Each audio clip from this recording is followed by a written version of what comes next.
Online payment সিস্টেমে cyber হামলার জন্য ভারতীয় ব্যাংকগুলিতে পরিষেবা ব্যাহত।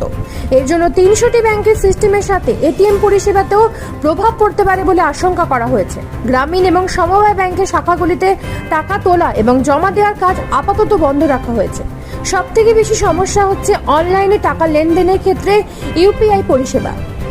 সাইবার বিশেষজ্ঞদের মতে যে কোনো হ্যাকারের কাজ হচ্ছে কম্পিউটার থেকে সমস্ত ডেটা চুরি করা এবং তারপর গোটা সিস্টেমকে অকেজো করে দিয়ে বা তথ্য চুরি করে মোটা অঙ্কের টাকা দাবি করা। ব্যাংকিং পরিষেবার ক্ষেত্রে রানসামওয়্যার আক্রমণে গ্রাহকদের নাম পরিচয় এবং গ্রাহকদের ব্যাংকের সমস্ত তথ্য হ্যাকারদের হাতে চলে যায়। সাইবার বিশেষজ্ঞদের মতে তথ্য চুরির প্রভাব কতটা ব্যাংকের উপর প্রভাব পড়েছে তা কিছু মাস বাদে জানা যাবে। বিগত প্রায় 48 ঘন্টা ধরে রানসামওয়্যার আক্রমণ হয়েছে গ্রামাঞ্চলে থাকা একাধিক রাষ্ট্রায়ত্ত ব্যাংকের প্রচুর শাখায়। নিজস্ব প্রতিনিধি রিপোর্ট।